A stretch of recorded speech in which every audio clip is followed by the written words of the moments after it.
ನಮಸ್ಕಾರ ಫ್ರೆಂಡ್ಸ್, 31 ದಿನ ಚಾಲೆಂಜ್ ಅಲ್ಲಿ ಇವತ್ತು 9ನೇ ದಿನ. ಇವತ್ತು ಯಾವ ಯೂಟ್ಯೂಬರ್ ಬಗ್ಗೆ ಮಾತಾಡ್ತಾ ಇದೀವಿ ಅಂತಂದ್ರೆ, ಇವರು ಯೂಟ್ಯೂಬರ್ ಅಂತ ಹೆಚ್ಚಾಗಿ ಎಕ್ಸ್ಪ್ಲೈನ್ ತುಂಬಾ ಚೆನ್ನಾಗಿ ಮಾಡ್ತಾರೆ. ಇವರು ಕಡಿಮೆ ಅಂತಂದ್ರೆ ಒಂದು 20 ನಿಮಿಷ 30 ನಿಮಿಷ ವಿಡಿಯೋಗಳು ಅಪ್ಲೋಡ್ ಮಾಡ್ತಾರೆ. ವಿಡಿಯೋ ನೋಡೋ ಕೂತ್ಕೊಂಡವನು 1 ನಿಮಿಷ ಯಾರು ನೋಡೋದಿಲ್ಲ, ಹೆಚ್ಚು ಕಡಿಮೆ 30 ನಿಮಿಷನೂ ಕಂಪ್ಲೀಟ್ ಮಾಡ್ತಾನೆ. ನೀವು ಆಲ್ರೆಡಿ ಗೆಸ್ ಮಾಡಿರ್ಬೋದು ಇವ್ರು ಯಾರು ಅಂತಂದ್ರೆ ಹಿಂದಿಯ ಧ್ರುವ್ ರಾಠಿ. ಎಷ್ಟು ಚೆನ್ನಾಗಿ ಮಾಡ್ತಾನೆ, ಎಕ್ಸ್ಪ್ಲೈನ್ ಮಾಡ್ತಾನೆ ಅಂತಂದ್ರೆ ಸೂಪರ್ ಆಗಿ ಮಾಡ್ತಾರೆ ಗುರು. ನಮಗೆ ಈಗ ಹೆಚ್ಚು ಕಡಿಮೆ ಅವರಿಗೆ ಸಬ್ಸ್ಕ್ರೈಬರು 2,90,00,000 ಇದ್ದಾರೆ.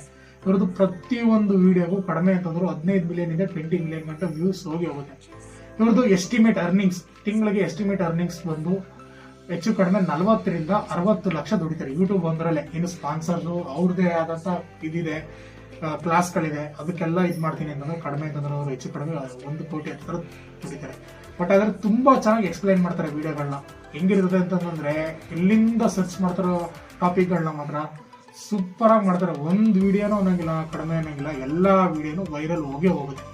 Thank you so much guys. ಈ ವಿಡಿಯೋ ಇಷ್ಟ ಆದರೆ ಲೈಕ್ ಸಬ್ಸ್ಕ್ರೈಬ್ ಮಾಡೋದು ಮರಿಬೇಡಿ. ನೀವು ಯಾವ ಯೂಟ್ಯೂಬರ್ ಬಗ್ಗೆ ತಿಳ್ಕೋಬೇಕು ಕೆಳಗಡೆ ಕಮೆಂಟ್ ಮಾಡಿ. Thank you so much.